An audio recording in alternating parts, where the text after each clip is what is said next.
నేను కోరుకునేది ఒకటే, ఎప్పుడో చెయ్యని తప్పుకి జపాన్ లాంటి దేశంలో ప్రధానమంత్రి ఆయన పుట్టక ముందు జరిగిన తప్పుకి ఆయన పార్లమెంట్లో క్షమాపణలు చెప్పాడు.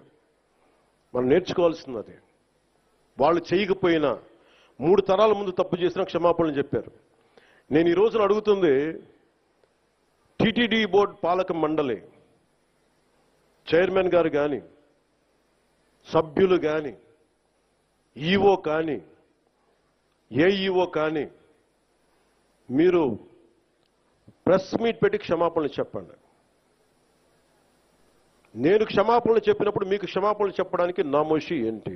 బాధ్యత తీసుకోండి, బాధ్యత తీసుకోవాలి.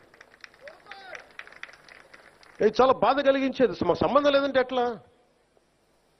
నా తప్పు కాదంటే రాజు 7 చేపలు కదలా, మరి ఎవరు చేస్తారు ఇది? నాకేం సరదా నాకు క్షమాపణలు చెప్పడం? నేను దోషిగా నిలబడాలా ఇలాంటి సంఘటనలో?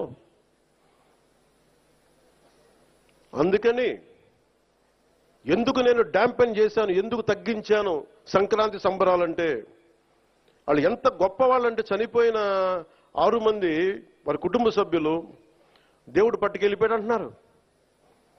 36 మంది గాయపడితే ప్రతి ఒక్కరిని పేరు పేరున పరామర్శిస్తే అందరూ కూడా నలిగిపోయి 100 మంది మీద పడిపోయారు.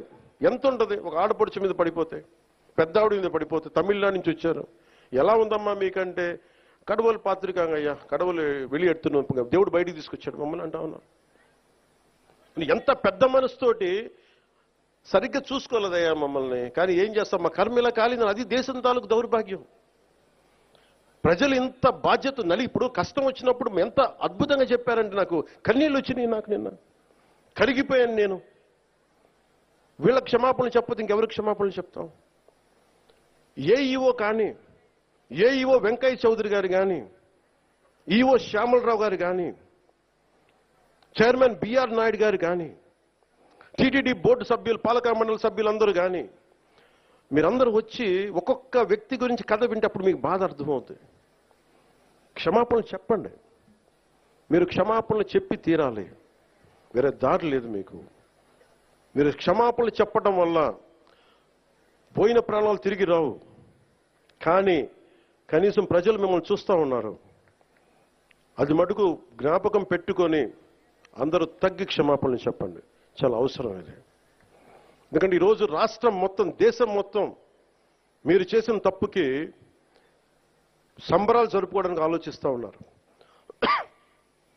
4 లక్షల మంది ప్రజలు గరుడోత్సవాలకు వస్తే క్రౌడ్ మేనేజ్మెంట్ చేయగలిగేవాళ్ళు, అక్కడ చేయలే. 2500 మంది. చాలా బాధ అనిపించింది. Lack of management, crowd management లేక, ఎవరిని ఎంతమందిని కూర్చోబెట్టాలి ఈ ఆలోచన లేక, అది కానిస్టేబుల్స్ గా దగ్గర నుంచి అధికారులు, ఎస్ఐలు, సిఐలు, 1100 మంది పైచిలకు పోలీసు. కానీ దురదృష్టం జరిగిపోయింది. సో నేను ఈ సందర్భంలో నేను ఒక కొత్త ప్రయాణం మొదలు పెడుతున్నాను. 6 నెలల తర్వాత ప్రతి జిల్లాకి వస్తాను. అది మనం పిఠాపురంతో మొదలు పెడుతున్నాను. సంబంధించి ఆయన టీటీడీ చైర్మన్ క్షమాపణ కోరాలని చెప్పేసి పవన్ కళ్యాణ్ గారు చెప్పారు కదా, మరి అది ఎలా ముందుకు వెళ్ళాలి? అదే ఆయన వ్యక్తిగత అభిప్రాయం కదండి. It is not Telugu Desam party stand.